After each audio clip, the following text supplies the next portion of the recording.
What's up, everybody? It's Charles. We are here at AAPEX 2018. I am joined with Paul from CRP, and we are talking about Continental automotive belts. Yes, Continental, they have a wide range of belts, serpentine belts, fan belts, timing belt. They have to be extremely durable, where Continental is actually the OE manufacturer for many domestic, Asian, and European belts. Having a belt failure can be minor inconvenience up to and including catastrophic engine failure. Yes. Paul, you mentioned durability. Just really how durable do these belts have to be? Well, Continental belts, they are extremely durable. They have to meet OE specifications. So they have to be oil resistant and temperature resistant. These belts are temperature resistant from minus 22 degrees to 176 degrees Fahrenheit. Wow. Now, Continental has chambers where they can put them through the temperature extremes, wet conditions, where they can test them in these extreme conditions. No matter where you are in the world, they know that these belts will perform as they're expected to perform. So Antarctica, desert, Antarctica might be a little bit of an extreme example. Exactly. But ultra cold and ultra hot, Yes. including all those conditions underneath the hood of a car, the belts have to be able to support that. Right, so especially if you're looking at cold starts and very cold conditions, the engine heats up quickly, the temperature changes on that belt very quickly. It can't become brittle, it's gotta last. Paul, that was a really good belt overview. Let's get into a little bit more of the specific types of belts, starting with the timing belt. Well, the timing belt has to be extremely resistant to wear. If the timing belt goes, you're pretty much losing your engine potentially, so it's a very costly repair if your timing belt doesn't perform. There are glass fiber tension members in the timing belt to make sure it is extremely resistant to wear and failure. Once again, it has to maintain timing, it can't jump timing, where if it does, things are going to start breaking and it'll happen very quickly. Yeah, not only does it have to hold together and not completely come apart, there's really not a lot of room for stretching either.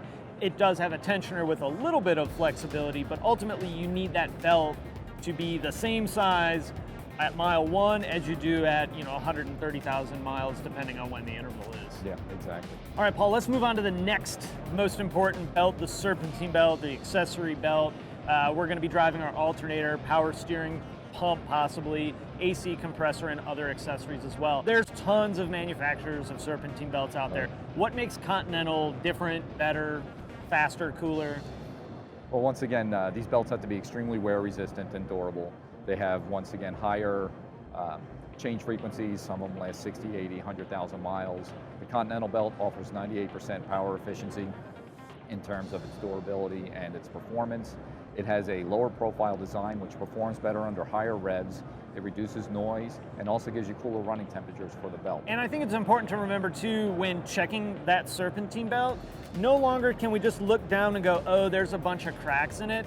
We need to make sure that we're checking it properly by actually measuring the depth of the valleys in the belt and the ribs to see how much they're worn versus just simply looking for cracks on the belt.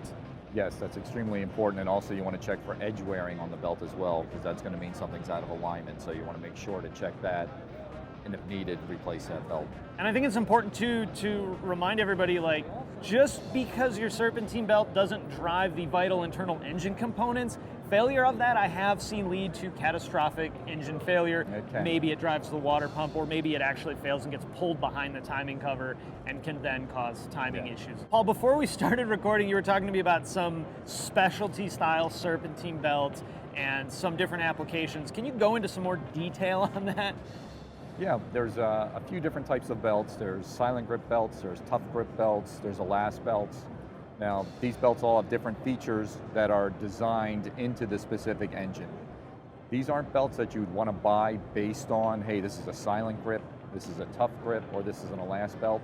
These belts you want to buy based on the OE. This is what was designed into the vehicle. For instance, the elast belt, that system doesn't have a tensioner in it. You wouldn't want to buy a silent grip belt and put that in its place.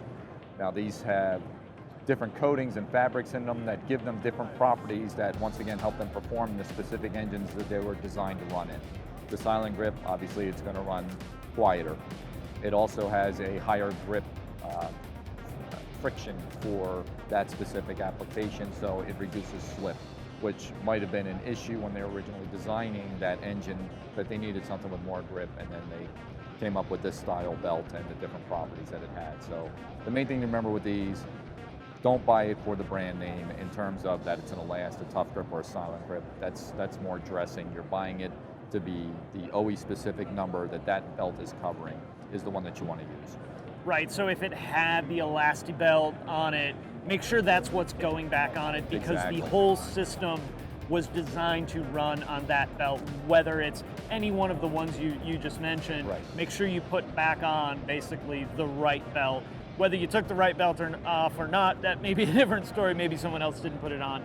But you really want to be sure to put the belt on that the engine assembly was designed to have. Exactly. All right, so great stuff from Paul with CRP. You guys can also check out their Inside the Brand videos where they dive a little bit deeper into specific topics.